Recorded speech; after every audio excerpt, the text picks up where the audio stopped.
भारतीय वास्तुकला की इस कड़ी में आप हमारे साथ देश भर में फैले कुछ चुनिंदा किलों की सैर करेंगे।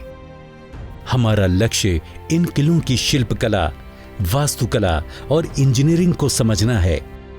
किलों के लिए चुने गए स्थानों की विशेषता क्या थी, किस तरह से पूरे शहर या सेना की रक्षा के लिए किलों को बनाया जाता था और किस तरह की वास्तुकला विशेषताओं के द्वारा ये महीनों तक दुश्मनों की सेना के हौसले पस्त करते थे।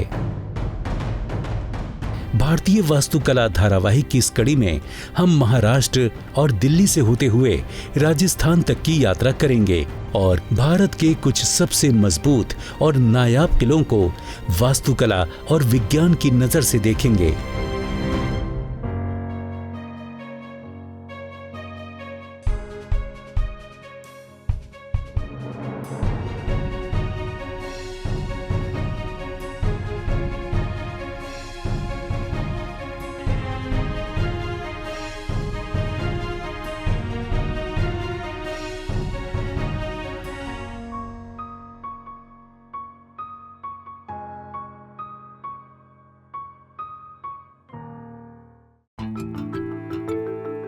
हम अपनी पहली मंजिल तक पहुंचने के लिए महाराष्ट्र के शानदार तटों और मछली पालन पर निर्भर रहने वाले गांवों से होते हुए एक समृद्ध ऐतिहासिक विरासत वाले छोटे से लेकिन खूबसूरत गांव मुरुद तक पहुंचते हैं। मुरुद से एक तरफ समुद्र में करीब 1 किलोमीटर दूर मुरुद जंजीरा का किला है। ये भारत के अनोखे और अभेद समुद्री किलों में से एक है। इसे ठोस ज्वालामुखीय चट्टान के एक छोटे से द्वीप पर बनाया गया है। मौसम के द्वारा होने वाले समुद्री जल के उतार चढ़ाव को समझते हुए इस किले को बनाया गया था। इस किले के निर्माण में हम समुद्री जल विज्ञान की समझ का उपयोग देख सकते हैं। हम सैकड़ों सालों से प्रचलित डाव का उपयोग करके मुरुद जंजीरा की ओर बढ़ते हैं। पानी से घिरे होने के कारण इस किले का रणनीतिक महत्व रहा है। किले के ऊपर से सिद्धि शासकों द्वारा जहाजों पर नजर रखी जाती थी। इससे वो प्राचीन व्यापारिक मार्गों को नियंत्रित करते थे। दिलचस्प बात यह है कि भारत के पश्चिमी तट पर खड़ा ये एकमात्र किला है जो डच, ब्रिटिश और मराठों के आक्रमणों के बावजूद अपराजय रहा है। मराठों ने इसे अपने कब्जे में लेने के लिए 13 से अधिक प्रयास किए। जब हम किले की ओर बढ़ते हैं तो हम महसूस करते हैं कि हम प्रवेश द्वार नहीं देख पा रहे हैं, परंतु थोड़ा नजदीक पहुंचने पर जब 12 मीटर ऊंची दीवारों की विशालता का एहसास होता है, तब हमें प्रवेश द्वार और उसकी खड़ी सीढ़ियों की झलक दिखाई देती है। ये बेहतरीन वास्तुशिल्प और इंजीनियरिंग कौशल का कमाल है। इस विशेषता ने किले की सुरक्षा में भी महत्वपूर्ण भूमिका निभाई है। पहला लाभ ये था कि इससे यह सुनिश्चित हो सकता था कि प्रवेश द्वार किसी भी सीधी तोप के वार से सुरक्षित रहेगा। दूसरा, दुश्मन की नौकाओं को 12 मीटर तक किले के नजदीक पहुंचना पड़ता था ताकि वो मुख्य द्वार की ओर आक्रमण कर पाएं। ये मुरुद पर तैनात तोपों के लिए पर्याप्त दूरी थी ताकि वो दुश्मनों को आसानी से नष्ट कर सकें। ज्वार स्तर कम होने के कारण हमारे डाव का लंगर किले के द्वार से लगभग 15 मीटर दूर लगा है। मुख्य प्रवेश द्वार की ओर जाने के लिए मुरुद की विशाल दीवारों के साथ चलना पड़ा। किले की निचली नींवों पर सदियों से पड़ने वाली लहरों के चिन्ह आज भी दिखाई देते हैं। किले को सबसे पहले 15वीं सदी में एक स्थानीय मछुआरे ने समुद्र में एक विशाल चट्टान पर बनाया था। उसका विचार अपने समुदाय को समुद्री डाकुओं से बचाने का था। हालांकि अहमदनगर के निजाम शाह की नजर इस किले पर थी, इसलिए अहमदनगर राजाओं के सरदार सिद्धियों ने किले पर कब्जा कर लिया था। इन्होंने ही पत्थर का किला बनाकर अगली कुछ शताब्दियों तक इस पर शासन किया। इस किले का नाम मुरुद जंजीरा है। माना जाता है कि जंजीरा शब्द अफ्रीका के जजीरा शब्द से प्रभावित था, जिसका अर्थ है टापू।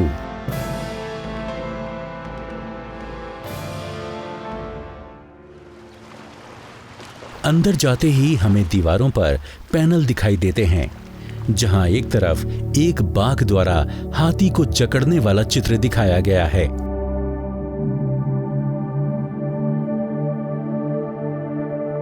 वहीं दूसरी तरफ 2 हाथी आपस में लड़ रहे हैं और 2 शेर उन्हें देख रहे हैं। इन्हें सिद्धि शासकों का प्रतीक चिन्ह माना जाता था।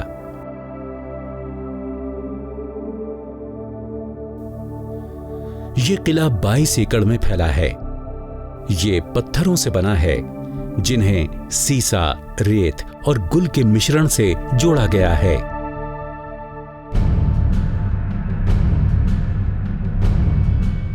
किले में 19 बेस्टन यानी बुर्ज हैं, जिनमें से कुछ अभी भी बरकरार हैं और उनमें से कईयों में तोपें समुद्र की ओर इशारा करते हुए खड़ी हैं।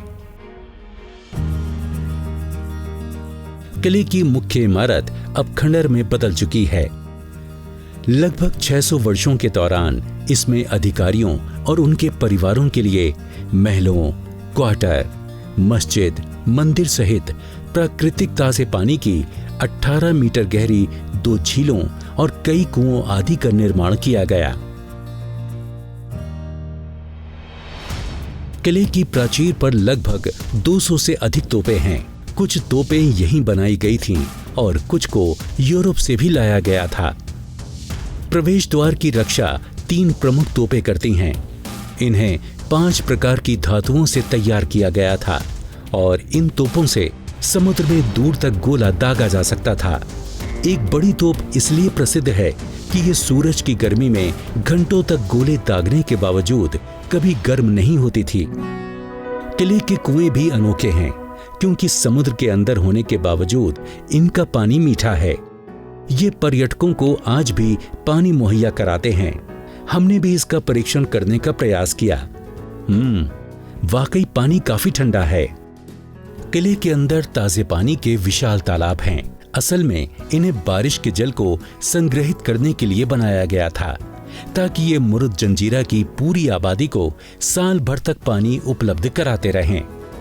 मुरुद जंजीरा के निर्माताओं और स्थापत्यकारों ने रोजाना होने वाले ज्वारीय उतार चढ़ाव का अच्छी प्रकार अध्ययन करने के बाद इसके निर्माण की योजना बनाई होगी।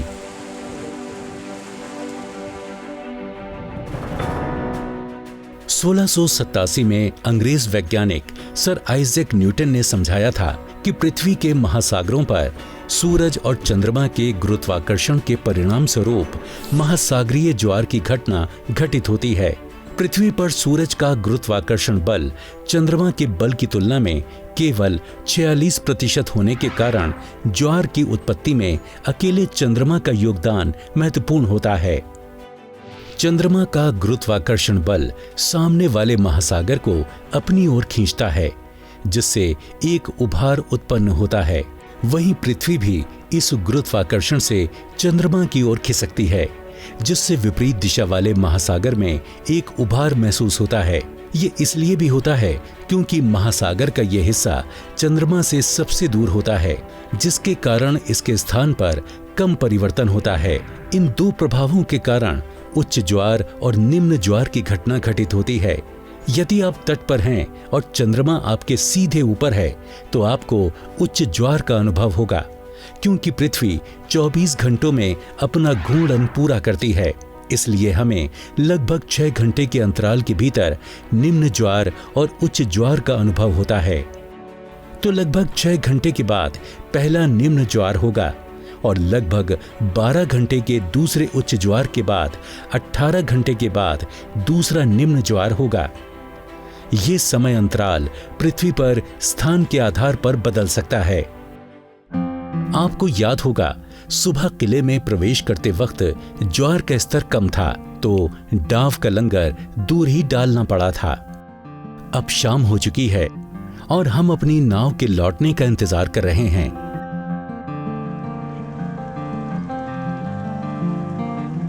अब ज्वार का स्तर ऊंचा हो गया है। पर्यटकों को लाने वाली नावें मुर्द जंजीरा के विशाल प्रवेश द्वार की सीढ़ियों तक आ रही हैं। जिस रास्ते पर हम पहले गए थे वो अब जलमग्न है। वाकई ये किसी आश्चर्य से कम नहीं। हमारा अगला पड़ाव भारत की राजधानी नई दिल्ली है, जहां हम इस शहर के किलों में से एक पुराने किले की ओर चलेंगे। हालांकि दिल्ली में पुराने किले से अधिक पुराने और भव्य स्मारक मौजूद हैं, लेकिन शायद ही उनमें से किसी में भी इतिहास की जड़ें इतनी गहरी हैं।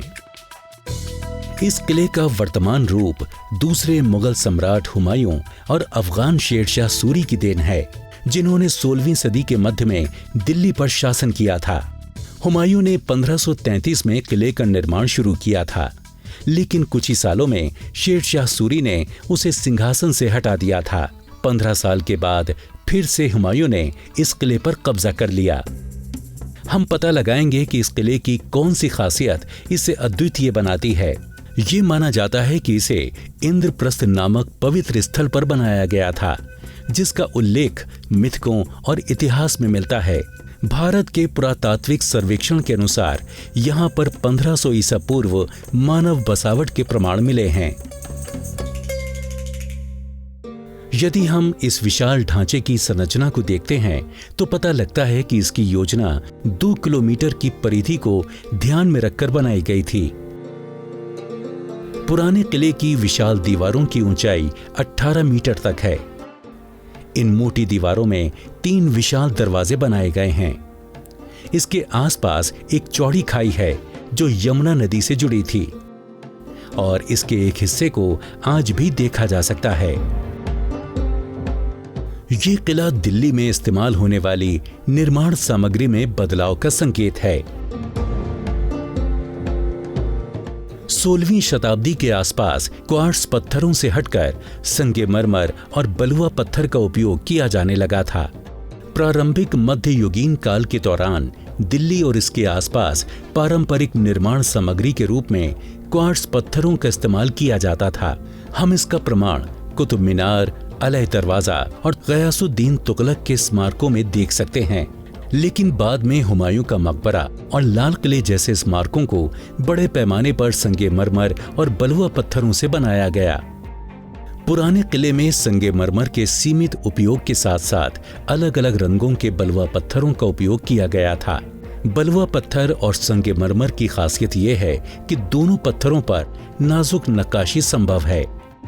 दूसरी ओर क्वार्ट्ज ज्वालामुखी उद्गार से निर्मित बेसाल्टिक चट्टानें हैं।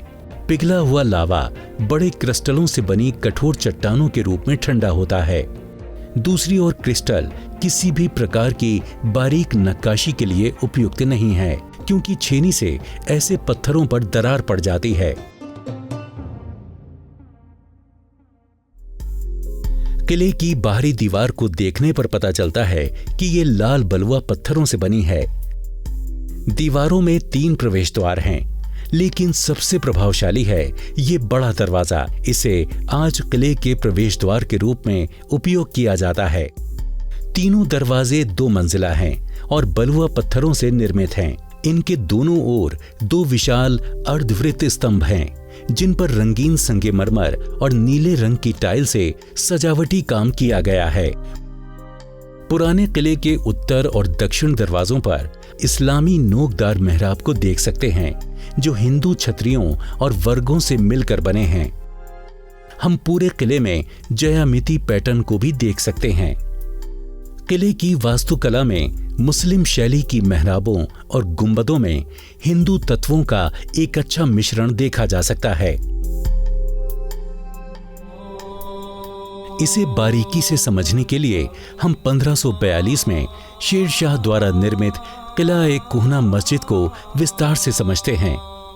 इसे अच्छी तरह से संरक्षित किया गया है। इस इमारत का मुख्य भाग सवाल जवाब नामक मेहराब से घिरा हुआ है। यहाँ मुख्य मेहराब के दोनों ओर मेहराबों का एक समूह है। बाहरी मेहराबें दिल्ली क्वार्ट्जाइट पत्थर से बनी हैं, जो बहुत कठोर होने के कारण आसानी से तराशा नहीं जा सकता था, और अंदरूनी हिस्सा लाल बलुआ पत्थर से बना है। यहाँ की संरचनाओं में नोकदार मेहराबों का इस्तेमाल व्यापक रूप से किया गया है। एक नोकदार मेहराब को दो मेहराबों के मिलने वाले घेरे पर बनाया गया है, जो कि ऊपर मिलकर एक त्रिकोण बनाती हैं। ये त्रिकोण समद्विबाहु या समबाहु हो सकता है। मेहराब के आधार पर समान घुमाव देने के लिए इन मेहराबों के केंद्र को एक निश्चित स्तर पर रखा गया था। मेहराब की लंबाई और केंद्र की स्थिति को इसकी ऊंचाई से तुलना कर मेहराब के अनुपात एवं ऊंचाई को तय किया जाता है। वृत्तीय मेहराबों की तुलना में नोकदार मेहराबें आधार पर कम दबाव डालती हैं। इस तकनीक से अधिक लंबी और सटी हुई जगह बनाई जा सकती है। मेहराबों के साथ प्रवेश द्वार में छोटे झरोखे भी थे, जिन पर नक्काशीदार पट्टियां एवं पदक बने हैं और इसे संगमरमर से भी सजाया गया है। प्रार्थना कक्ष से लगे अहाते से घोड़े के आकार वाली 5 शानदार मेहराबें खुलती थीं।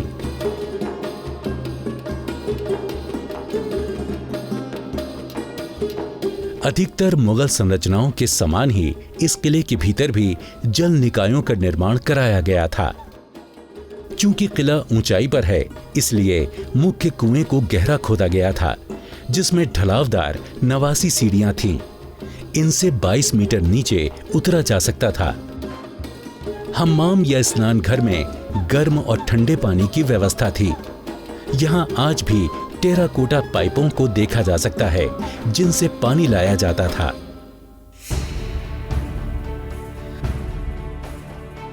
आइए अब हम बलुआ पत्थर से निर्मित सुंदर अष्टकोणीय इमारत शेर मंडल की ओर रुख करते हैं। शेरशाह द्वारा निर्मित इस इमारत को दिल्ली की पहली वेधशाला में से एक माना जाता है।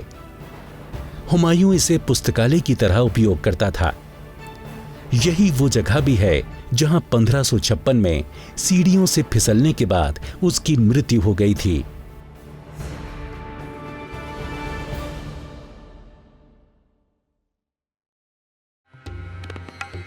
अब हम चलते हैं भारत के किलों के बेहतरीन शहर चित्तौड़गढ़ की ओर।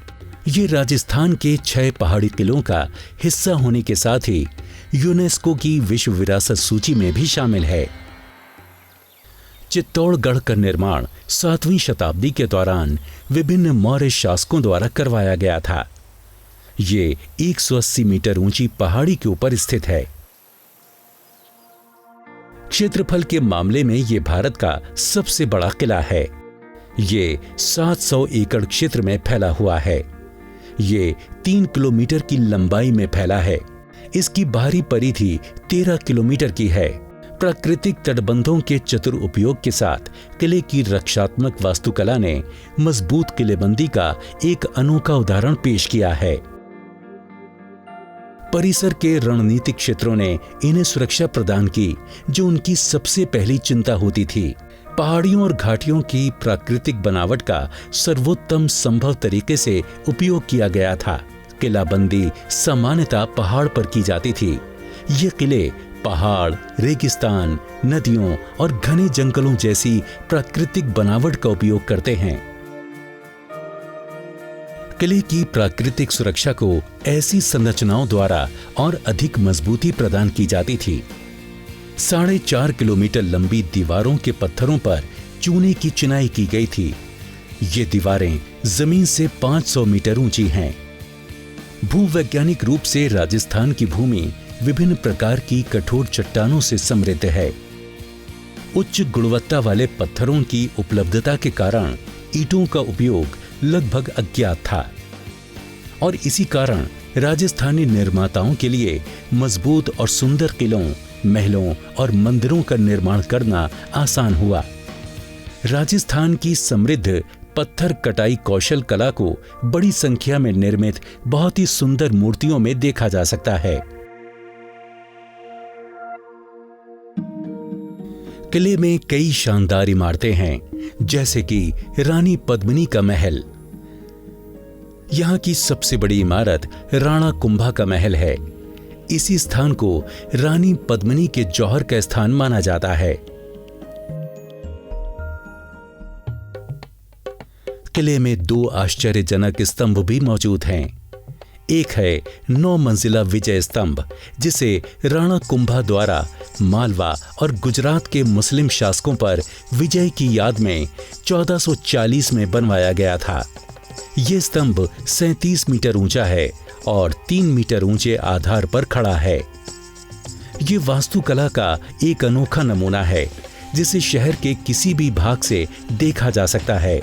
टावर के शीर्ष तक पहुंचने के लिए आपको 157 सीढ़ियां चढ़नी पड़ेंगी। दूसरे स्तंभ को कीर्ति स्तंभ कहा जाता है, जो जैन धर्म के पहले तीर्थंकर ऋषभ देव को समर्पित है।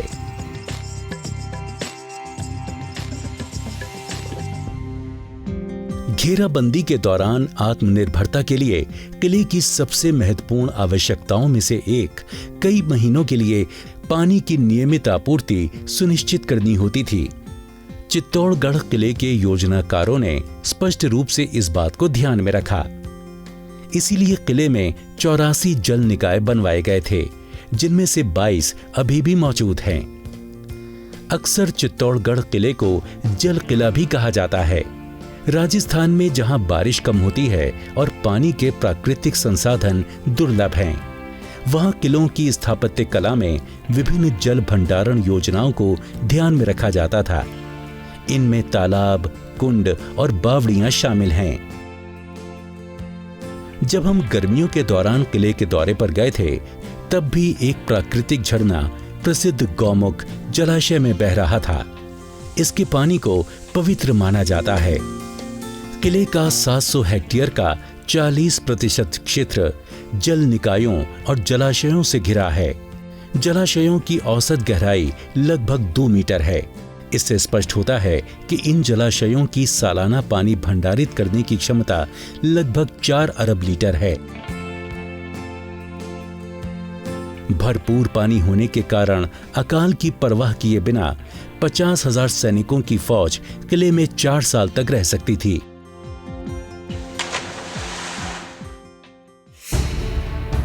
भारत के इतिहास की कहानी साम्राज्यों के उदय और पतन की कहानियों से भरी हुई है, और पूरे देश में स्थित किले इन कथाओं के प्रमाण हैं।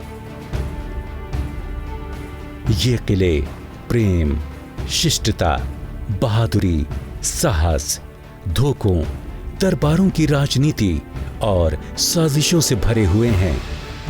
लेकिन सबसे महत्वपूर्ण बात यह है कि ये किले सैन्य वास्तुकला, नए शहरों, अभिनव नगरीय योजनाओं और प्राकृतिक संसाधनों के सावधानीपूर्वक उपयोग की प्रगति के प्रतीक भी हैं।